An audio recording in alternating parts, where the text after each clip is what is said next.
Waiting for my doctor Zoom, but I got it. For how my family handled my mother's crazy ness and my ness and everybody's handling of my mother going nuts, completely nuts, and using drugs and pills and hospitals and medical care and doctors like a weapon. All those years. I think that my brother Tim gets a 5 stars. Or the emoji you would use is 5 stars. For my nephew, you get like some type of hug symbol or support. Yeah, hugs. I think there's a symbol for that. No, open arms. That would be the emoji that represents how he handled it. For me, you got a dizzy face. You know that smile that goes side, that crooked smile that goes up and down and up and down and up and down that makes you sick. You know, it means like vomit or you're sick. And then it has the dizzy bird lines, 2 lines with I guess a couple stars above the head, and both eyes point other way. You know, the yellow, the emoji like that looks like you're sick, dizzy and sick. That emoji, you know, make a squiggly line for a mouth, put the eyes there, eyes going in opposite directions, a dizzy on the top. Then you put a cast and a red cross. That represents that. You could probably throw some stars on for my brother and some tools as their emojis, how they handle the like you know, time out of the house. For my father, you put an emoji of a little sign that says went out for lunch, be back in 5.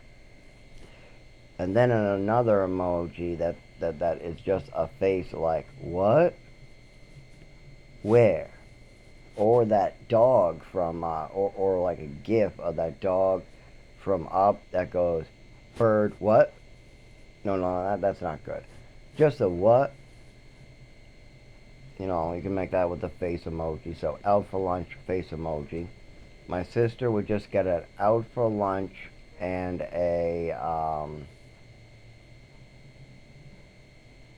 visitor pass. Yeah, that would be a good emoji on how she handled my mother literally poisoning me with prescriptions that she was prescribed. And I'm not talking about just like over prescribing me and lying to doctors, a lot more than that. I'm talking about before my own adoption, giving me pills that I'm not prescribed, so I'm passed out on the wooden bench. And then everybody at my adoption party comes up and asks me why I look like I'm about to fall asleep and pass out. I mean stuff like that. I mean like giving me a full bottle of Epicac as a punishment.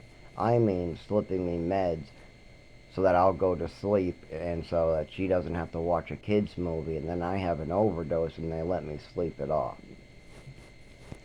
Those are the how everybody handled my mother on repeat with that.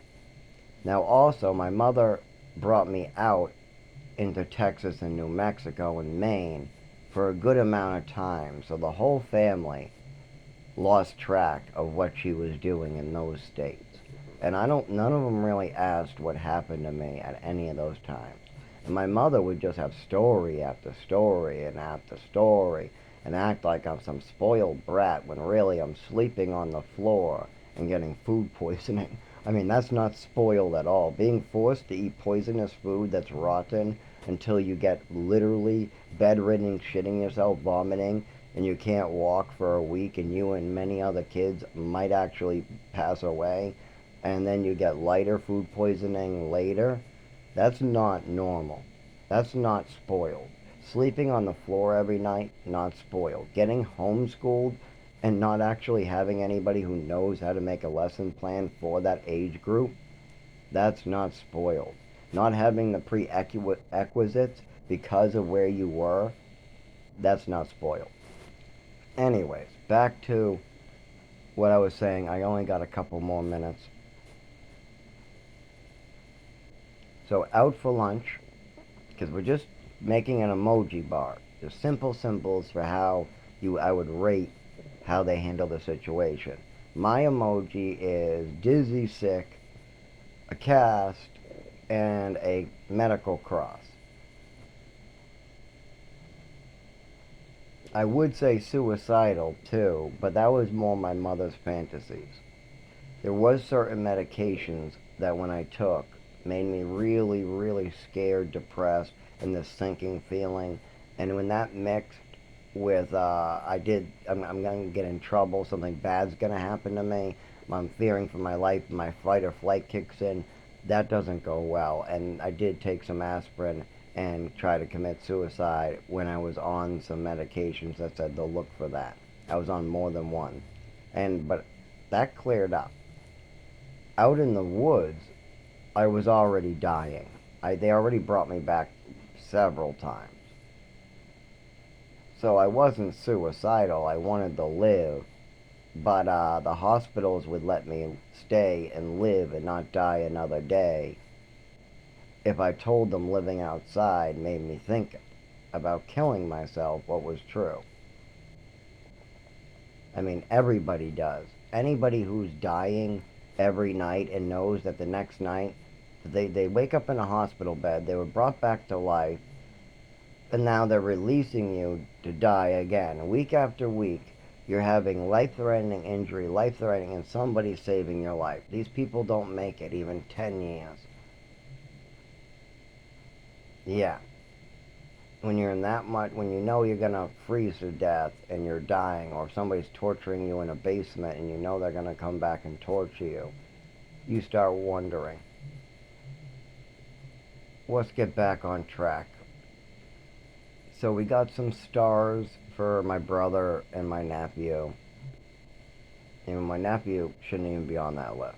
He isn't handling anything, but he helped out more than anybody gives him credit for. So I give him full credit for doing more than any child should have to deal with.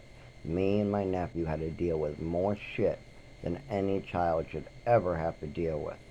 No child should have to be worried about their uncle in another room. No child should be wondering why their uncle is up and down and side to side on pills.